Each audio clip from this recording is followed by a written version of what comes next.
은혜가 함께하기를 간절히 소망합니다. 이 땅에 살아가는 모든 사람이든지 동물이든지 식물도 마찬가지겠습니다만은 누군가의 지배를 받고 살아갑니다. 물론 지배하는 경우도 있고요. 이게 양립되는 모습이 있기도 하죠.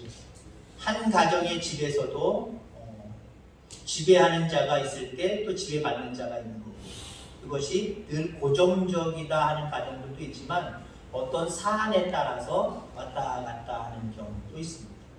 사실 또 어쩌면 그 사람들과의 관계 속에서 다툼의 문제가 다는 아니지만 누구 의견을 따를 것이냐, 누가 왕이 되고 누가 지배를 받게 될 것이냐, 지배를 하게 될 것이냐, 지배를 받게 될 것이냐, 이 부분에 대해서 양보가 안 되면 이게 다투는 거예요. 그래서 다툼이 일어나는 거예요. 어찌됐든 간에 사람은 특별히 지배를 받으며 살기도 하고 지배를 하면서 살아가기도 합니다. 자, 그러면 여러분들 금년 안에 살아가면서 누구의 지배를 받기를 원합니까? 지배하는 것에 대해서는 오늘 생각하지 마시고요. 누구의 지배를 받으며 살아가는 것이 나에게 유익할 것인가? 아니, 유익을 떠나서 더 깊이 있게 바라보면 누구의 지배를 받아야 내 몸도 그렇고 내 영도 그렇고 살 것인가? 아니면 누구의 지배를 받을 때에 나는 육신적으로도 힘들어질 뿐만 아니라 영적으로 죽어갈 것인가? 그게 대단히 중요한 부분이거든요. 그리고 결론지어 이야기하면 여러분, 하나님의 지배를 받으며 살아가시기를 주의 이름으로 축원합니다. 하나님 나를 지배하여 주시옵소서. 이게 단순한 것 같지만 이게 정말 믿음의 사람의 날마다의 고백이어야 돼요. 하나님이 나를 좀 지배해달라. 내 뜻대로, 내 마음대로, 내 생각대로 살아가지 않게 해주시고 오직 하나님의 말씀대로 내가 그 말씀이 내 심기에 새겨져서 그리고 분리수거가 잘 되어져서 내 생각, 내 뜻은 다 버리고 하나님의 뜻과 하나님의 생각만 내 속에 꽉 박혀 있어서 그 말씀대로 살아간다는 건 뭐예요? 결국 하나님의 지배를 받으며 살아가는 거죠. 여러분들, 하나님의 지배를 받으며 살아가는 것이 가장 귀한 것을 기억하길 바랍니다. 때로는 어떤 사람의 지배를 받느냐에 따라서 불행해지기도 해요. 불행해지기도 해요. 대통령, 왕 이런 식으로 이야기를 한다면 어떤 사람이 대통령으로 있느냐, 어떤 사람이 왕으로 있느냐에 따라서 그 일반적인 국민들, 백성들의 삶의 질이 달라지기도 해요. 물론 우리가 마음대로 선택할 문제는 아닌 것들이 참 많이 있습니다만은 여러분, 어쩌면 하나님과 우리와의 관계 속에서도 우리는 선택할 권리 하나도 없거든요. 근데 하나님이 자유의지, 선택권을 우리에게 주셨어요. 이게 축복이면서도 책임이고 또 책임이면서도 이게 어쩌면 불행이기도 해요. 차라리 하나님이 이 세상을 운영하는 시스템이 그냥 하나님 말씀에 순종하게끔 그렇게 우리를 만들어 놓으셨으면 별 문제 없었어요. 복음 증거하는 것도 필요 없어요. 원래부터 그렇게 만들어 놓으셨다면. 근데 하나님이 이 세상을 창조하면서 가장 중요하다 여기시는 인간을 창조해 놓으시고 우리에게 자유의지를 주셨습니다. 에덴 동산에서 살게 하셨잖아요. 아담과 하와를 살게 하셨잖아요. 그리고 내가 중요하게 여기는 선악을 알게 하는 이 나무의 실과만 따먹지 말고 나머지는 네 마음대로 해. 자유의지를 주셨거든요. 자유의지. 근데 우리는 어때요? 그 자유의지가 마치 내 마음대로 살아도 된다라고 하는 생각, 때로는 하나님이 아닌 창조주가 아닌 다른 그 어떤 것에 지배를 받으면서 살아가야도 상관없다는 생각에 말 그대로 하나님 앞에 범죄하고 살아가고 하나님 앞에 범죄하고 살아가고 하나님의 지배를 늘 선택하는 저와 여러분들 다 되어지기를 주의 이름으로 축원합니다. 오늘 본문에 보니까 사무엘 선지자가 이제 늙어서 멀리 여행 다닐 수도 없었습니다. 그냥 집에서 그 근처에나 왔다 갔다 하면서 사역을 하다 보니까 사역에 한계가 있습니다. 그래서 그의 아들들을 선지자로 세우지요. 자, 그런데 이 아들들이 사무엘 선지자처럼 신실하게 하나님의 뜻을 받들어서 말씀에 순종하면서 살면 얼마나 좋습니까? 그런데 아버지의 행위를 따르지 아니하고 인간적인 물질의 이익을 따라서 잘못된 어떤 제사장, 잘못된 선지자의 역할을 하고 있습니다. 자, 그러니까 백성들이 그것을 보다 못해서 당신은 나이 들어 늙었고 당신들의 아들들은 제대로 제사장의 역할, 서기관의 선지자의 역할을 감당 못하니까 우리가 왕을 뽑아서 왕을 숨기게 해라. 우리 위에 왕을 만들어줘라. 라고 오늘 본문에 요청하는 모습들을 바라봅니다. 자, 왕을 세운다는 건 뭐예요? 지배자를 세운다는 거예요. 그러니까 그 말은 왕을 세우겠다라고 하는 말은 우리는 왕의, 그러니까 우리가 세운 사람이 왕인데 그 왕의 지배를 받겠다는 거예요. 여러분 근데 보세요. 이스라엘 백성들이 어떤 백성이에요? 성민, 하나님이 택한 하나님의 백성, 하나님의 사람입니다. 그럼 누구의 지배를 받아야 될까요? 하나님의 지배를 받아야 됩니다. 시대가 어떠한 것인지 관계없어요. 여러분 어떤 시대 속에서도요, 우리 그리스도인들은 참되게 구원함을 얻는 하나님의 사람들이라고 한다면 하나님의 지배를 받아야 됩니다. 자, 그러니 우리가 왕을 세우게 해달라라고 하는 이 모습이 곧 하나님이 아닌 다른 지배자를 우리 위해 세우겠다라고 하는 것이니까 이거 하나님 좋아하시겠습니까? 싫어하시겠습니까? 싫어하지. 사무엘 선지자가 좋아하겠습니까? 싫어하겠습니까? 싫어할 수밖에 없는 거예요. 여러분들 오늘날도 마찬가지입니다. 하나님 외에 여러분들이 그 어떤 것에 지배를 받으려고 할 때 하나님 좋아하시지 않아요. 얘야 내가 있지 않니? 내 의견 좀 들어줄래? 내 생각 좀 들어줄래? 아니 이미 내가 내 생각 내 뜻을 너한테 얘기했지 않니? 그거면 됐지 않니? 또 다른 생각이 필요하니? 어떤 사람의 생각과 계획이 필요하니? 그 사람 말을 들어야 되겠니? 그것보단 너희들은 내 말에 순종하는 것이, 내 지배에 순종하는 것이, 나를 왕으로 모시고 살아가는 것이 그게 좋지 않겠니? 그렇게 말씀하시고 있습니다. 여러분 중국 사람들은요 예수님을 표현할 때 왕자를 씁니다. 왕자. 우리 그 결혼할 아이의 이름도 예인이에요. 끌 인자고 예자는 임금 예자입니다. 물론 또 같은 끌 예자도 포함되어 있습니다만 임금 예자예요. 많은 사람을 만왕의 왕이신 예수님께로 인도해라 라고 하는 의미의 이름의 뜻이 예인입니다. 한자를 그렇게 했어요. 그리고 하나님은 여러분들의 왕이셔야 돼요. 아멘. 여러분들 가정의 왕이셔야 돼요. 아멘. 여러분들 개인의 왕이셔야 돼요. 우리 내남제일교회의 왕은 목사님 마음대로 하는데 목사님도 왕이 될 수가 없고요. 죄송하지만 장로님들도 왕이 될 수 없고요. 그 어떤 교회의 공적을 쌓은 분이라고 할지라도 왕이 될 수 없어요. 우리 내남제일교회의 왕은 하나님이셔야 됩니다. 하나님만 말씀하시고 그 말씀에 우리의 작은 의견들이 모아서 그 뜻을, 그 의견을 쫓아가는 거예요. 찾아가는 거예요. 그 과정에 목회자가 필요한 거고, 그 과정에 당회가 필요한 거고, 그 과정에 재직들이 필요한 거고, 그 과정에 여러분들이 한 사람들이 다 필요한 거예요. 하나님의 지배를 받아야 돼요.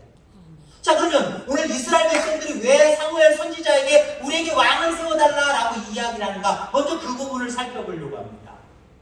첫 번째는요, 지도자들이 잘못했기 때문에.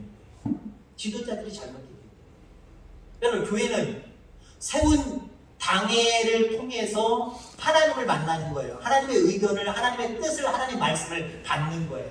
근데 여러분들 보세요.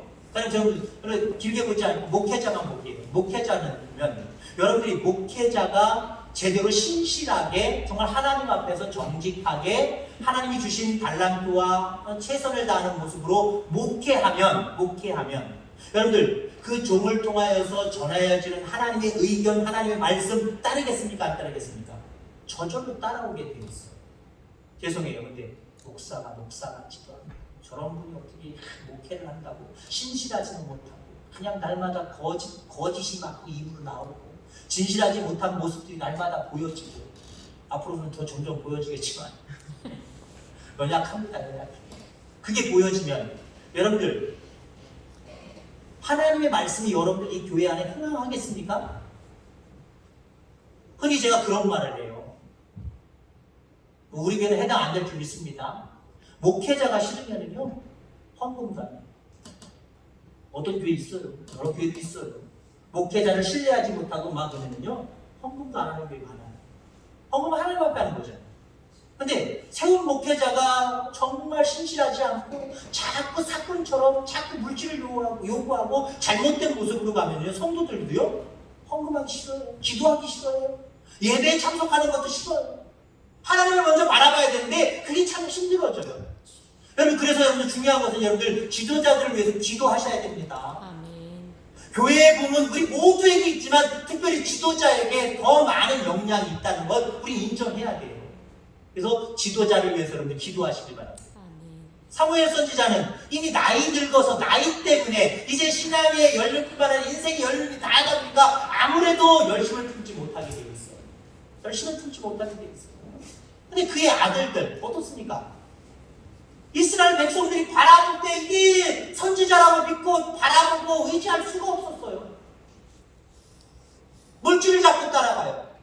하나님의 뜻을 쫓아야 되는데 자기들 마음대로 행하는 그 육신적인 모습이 보여요. 눈에 보여요. 그러니 이 선지자, 이 지도자들 필요 없다는 거예요. 이 지도자들 통한 하나님의 통치도 필요 없다는 거예요. 왕을 세우자는 거예요. 이게 잘못된 거예요. 그래서 왕을 세우자는 거예요. 여러분, 교회의 지도자들을 위해서 여러분 기도 많이 해주시기를 간절히 부탁을 드립니다.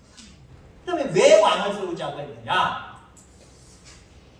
다른 사람의 모습들을 봤기 때문에 그래요. 다시 말해서 이 사람들은 옆에 봐, 야, 왕을 세우니까 더 견고해지잖아. 왕을 주축으로 해서 하나가 되잖아. 나라가 더 구강해지잖아. 그럼 우리도. 여러분들, 우리 그리스도인들이 빠지지 말아야 될 것이 있습니다. 믿지 아니하는 사람들이 저렇게 살아감으로 인해서 어떻게 됐다라고 하는 것에 너무 빠지지 마시길 바랍니다. 다른 사람도 하니 나도. 저 사람들이 저렇게 하니까 나도. 이거 사탄이 유혹하는 함정일 가능성이 큽니다. 다른 사람이 그렇게 해도 나는 이렇게 나가셔야 돼요. 세상 사람들이 다 그렇게 살아도 나는 뭔가 다른 반대의 모습으로 우선 생각을 여러분들 하시기 바랍니다. 다른 사람들이 하는 것에 너무 현혹돼서 그것이 우선순위가 되지 말고요. 여러분들 속에 반부를 좀 가져보세요. 여러분, 공부 잘하는 아이들은요, 선생님이 가르쳐주는데 맞다, 그런가 보다, 그러네 라고 이야기하지 않아요. 들으면서도 저게 왜 그럴까? 저거 아닐 수도 있는데? 이게 공부 잘하는 아이들이에요. 왜요? 그래야 가르쳐준 것뿐만 아니라 가르쳐준 것이 더 확실해지고 가르쳐주지 않은 다른 부분, 의문을 갖는 부분까지 자기가 영역을 넓혀가면서 더 폭넓게 공부하게 되는 거예요. 여러분, 우리 그리스도인들의 삶은요, 다른 사람들이 그렇게 살아가니까 나도 이게 아주 쉬운 일이거든요.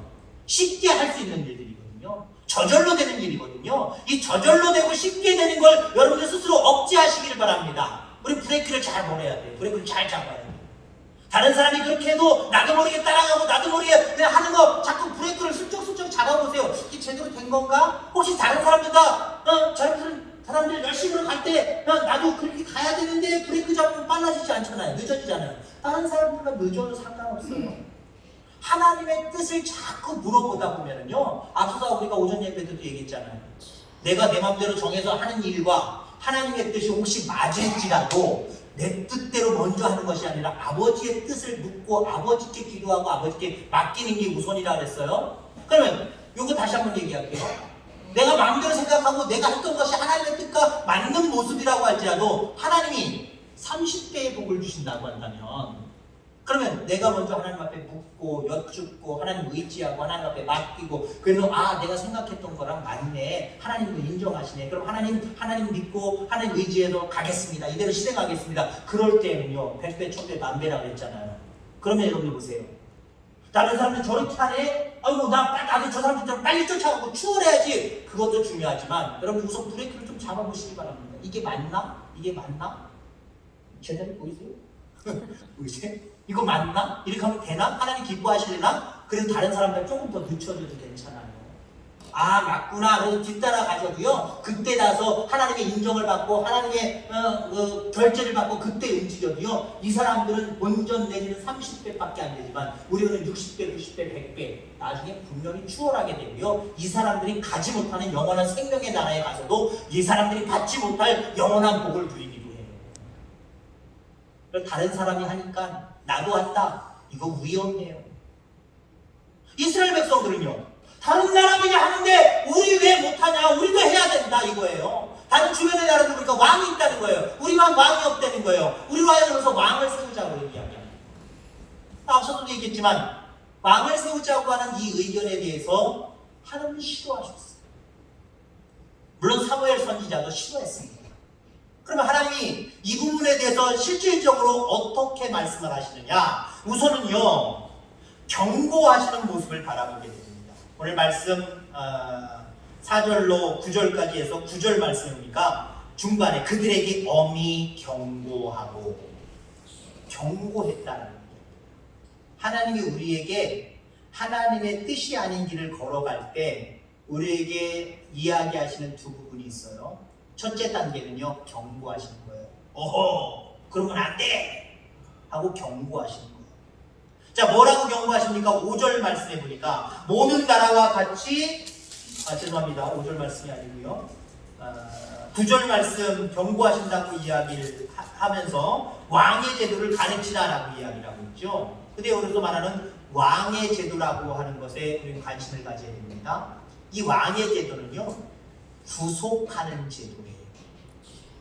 언뜻 바라보면 왕을 세우면 왕을 주축으로 해서 하나가 되기 때문에 견고해지겠다라고 생각을 하는데 이 사람이 파워가 세지고 이 사람의 파워가 하나님의 뜻이 아닌 육신의 정욕과 육신의 자랑과 자기 이기적인 욕망에 쌓여져다 보면은 이 사람이 이 사람을 지배하게 되는 거예요. 그리고 이 사람들은 왕의 권세 앞에 까불 수 있어요? 말 그대로 구속당하는 거예요. 왕의 종이 돼버리는 거예요. 자 그러면서 너희는 그의 종이 될 것이요 17절에 너희가 세운 왕으로 말미암아 부르짖게 될 것이다. 너희 다른 사람들이 왕 세우니까 너희들도 좋지. 세우면 결국은 그 왕이 너희들을 구속하게 될 것이고 나중에는 하나님 이 왕 때문에 우리가 고통을 당해요. 어려움을 당해요. 왕을 바꿔주세요. 왕 죽게 만들어주세요. 하나님 우리를 구원해주세요. 이러면서 왕 때문에 하나님 앞에 부르짖을 날이 온다는 거예요. 그런데도 너희를 왕 세울래? 그 말이에요. 한마디로 그 말이에요. 경고하시는 거예요. 하나님은요 우리가 우리의 이기적인 욕망에 쌓여서 내 뜻대로 내 마음대로의 길을 걸어갈 때 하나님은 여러 가지 방법을 통해서 경고하십니다.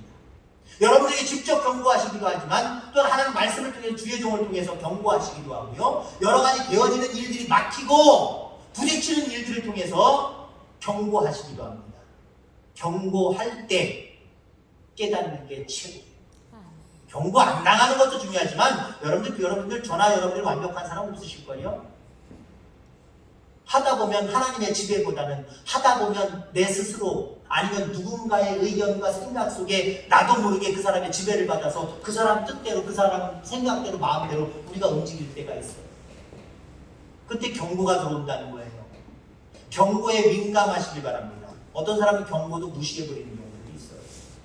뭐 일본의 쓰나미 그 사람들은 뭐 지진이나 이런 것들이 워낙 많이 나니까 그 경고 체계가 나름대로 확실하잖아요. 그래도 우리나라 못 따라간다고 어떤 사람 얘기하더라고요. 우리는 핸드폰에 징징만 울리잖아요. 직접적으로 실시간으로 울리잖아요. 그럼 보면은 뭐 한파주의보니 뭐가 어떠니 뭐 황사가 많이 끼느니 많으니 조심하라느니 많으니 얼마나 우리 문자들 잘 와요. 일본도 쓰나미 같은 거 예를 들어보세요. 그거 사전에 뭐 문자가 왔든지 사이렌이 울렸든지 방송을 했든지 그게 경고가 있었을 겁니다. 근데 여러분들 그 사람들 중에 그 경고를 무시한 사람들이 있었을까요? 없었을까요? 귀가 안 들려서 못 듣는 사람은 어쩔 수 없겠지만 그것도 물론 복이지만 불행하게 그냥 그 밀려오는 물에 빠져서 죽거나 다친 사람들도 있겠었겠지만 안 들리는 거 어쩔 수 없어요. 근데 여러분들 경고음을 들었음에도 경고 방송을 들었음에도 불구하고 무시한 사람들은 아마 다치는 순간까지 죽어가는 순간까지 정말 후회했을 거예요. 내가 왜 그 경고를 듣지 않았지? 그 소리 들렸을 때 빨리 높은 곳으로 다른 사람들처럼 올라가면 됐었을 텐데 무슨 쓰담이야, 무슨 이러다가 말겠지, 내가 왜 이런 생각을 했지? 아마 후회할 거예요. 여러분, 경고가 들려올 때 들을 수 있는 귀가 여러분들 가운데 있기를 주의 이름으로 축원합니다. 어떤 사람은 못 듣는 사람들 많아요. 영적인 그 귀머거리들이 많아요. 영적인 소경들이 많아요. 하나님이 경고로 보여주시는데, 경고로 들려주시는데 듣지도 못하고 보지도 못하는 하나님의 경고 체계에 무관심한 사람들이 너무 많아요. 여기에 예민하시길 바랍니다. 우리 완벽하지 않기 때문에 내가 인생을 살아가는 동안 경고음들이 몇 번, 수십 번, 수백 번 들릴 거예요. 그때마다 여러분들, 하나님이 경고하시는구나. 내가 뭐가 잘못했지? 빨리 깨닫는 게 이게 은혜예요. 깨달으시길 바랍니다. 경고했는데도 이스라엘 백성들은 그래도 아니다. 왕을 세워야 된다. 그랬더니 하나님 두 번째로 단계로 어떻게 넘어가셔요? 그래, 니들 마음대로 해. 허락하십니다. 왕의 제도를 가르치래요. 경고하셨습니다. 경고하셨으면 말을 안 들었으면 그것들 다 진멸해버려.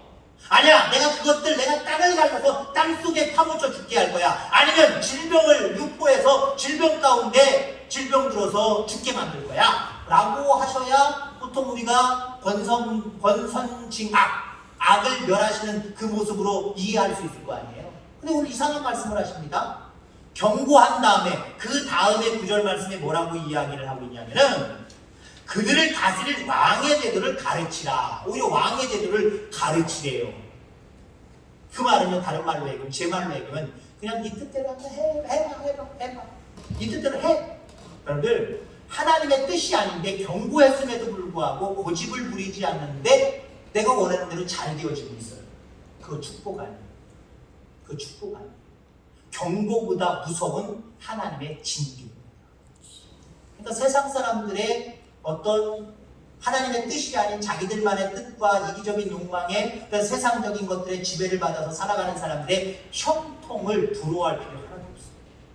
부러워할 필요 하나도 없어요. 그들의 형통은 형통이 아니라 하나님의 징계일 수도 있다는 거예요. 그러니까 다른 사람들이 저렇게 하니까 이거 쉽게 그렇게 할 수 있겠어요? 없겠어요? 없어요. 왜? 그게 징계라고 생각한다면, 징계일 수도 있다라고 하는 생각을 갖는다면요, 저 사람들이 저렇게 살아가니까 나도 저렇게 살아가야지, 이거 생각 안 해요. 저게 징계일 수 있다라고 생각을 하면 저렇게 살아가는 게 맞는 건가? 또 다른 생각 좀 해봐야지. 하나님 어떻게 살아가는 게 맞습니까? 하나님만 맡기고 매달리고 기도할 수밖에 없어요. 왕의 제도를 가르치래요.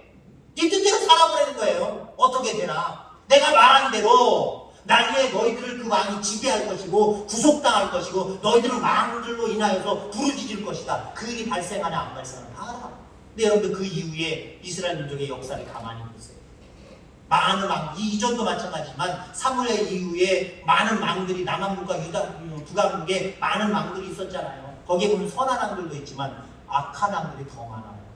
그때마다 이 사람들 어떤 생각을 했을까요? 그때 사무엘 선지자 있을 때 우리가 왜 왕을 요구했을까?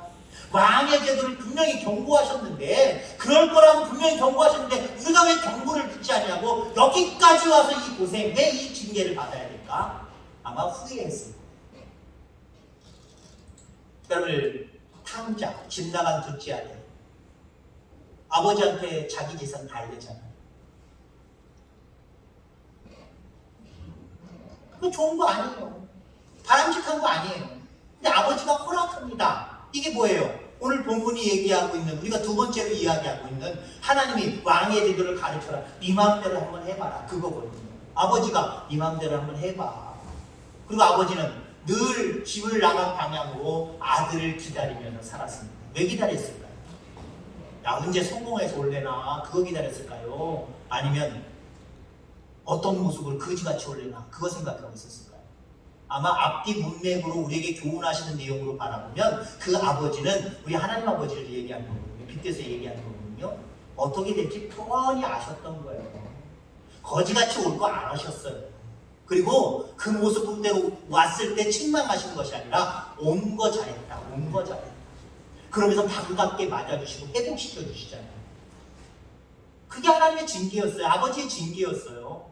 네 뜻대로 살라는 게 그에게 축복이 아니라 그게 징계였어요. 하나님께서 여러분이 살아갈 때 내가 원하고 내가 뜻하는 대로 세상에 세상의 지배와 세상 사람들의 지배를 받으며 살아가는 모습이 어쩌면 형통한 모습으로 나타날 수도 있어요. 좋은 모습으로도 나타날 수 있어요. 근데 여러분들 너무 깊이 빠져서 착각하지 마시길 바랍니다. 그게 징계일 수도 있다. 적어도 한번 생각해 보시고 하나님 앞에 더 자문하고 기도해 보시기 바랍니다. 아니라고 할 때까지 여러분들 확신을 얻을 때까지 기도해 보시기 바랍니다. 그럼 하던 대로 계속 하시면 되고요. 기도해 봤더니 기도하면 하나님 응답하시거든요. 자꾸 그런 쪽을 생각하고 하나님 앞에 자문을 구하고 하나님 의지하면요, 하나님은 우리에게 확실하게 말씀하시거든요. 우리가 물어보지 않고 의지하지 않아서 이게 맞는지 틀린지 에라 몰라 나 이대로 살아갈래 그러다가 마지막에 경고하실 때까지 갈 때까지 가는 게 이게 우리 인간의 불행입니다. 자꾸 하나님 앞에 맡기시길 바랍니다. 부르짖기를 바랍니다.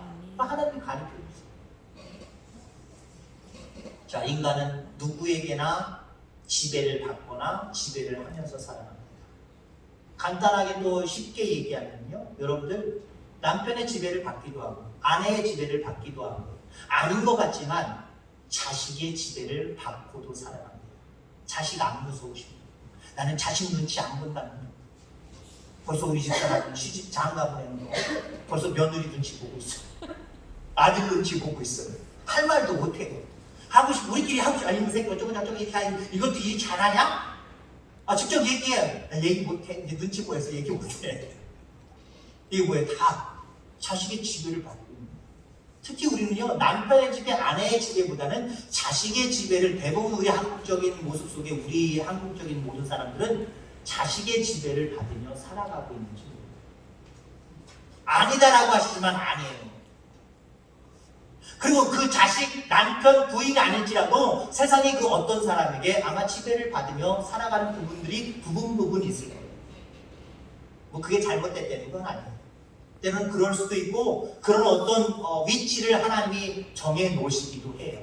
그런 위치 속에 내가 순응할 부분에 대해서는 순응할 때 가정이 평안하기도 해요. 이건 이 사람이 지배를 해야 되고 이건 내가 순종해야 되겠구나. 이걸 또 빨리 인정했을 때 또 가정에 평화가 오기도 하고 그 가정을 통해서 그 집단을 통해서 무엇인가 일들이 원활하게 되기도 해요. 그러니까 그 부분을 다 부정하지는 마시기 바랍니다. 근데 가장 중요한 부분에 가장 윗부분에 하나님을 가져다 놓으십니다. 그래서 하나님은 나의 왕이십니다. 우리 가정의 하나님은 왕이십니다. 우리 교회의 왕은 하나님이십니다. 이렇게 고백하고 그 자리를 늘 언제나 내어드릴 수 있는 저와 여러분들 다 되기를 주의 이름으로 축원합니다. 하나님 아버지 감사합니다.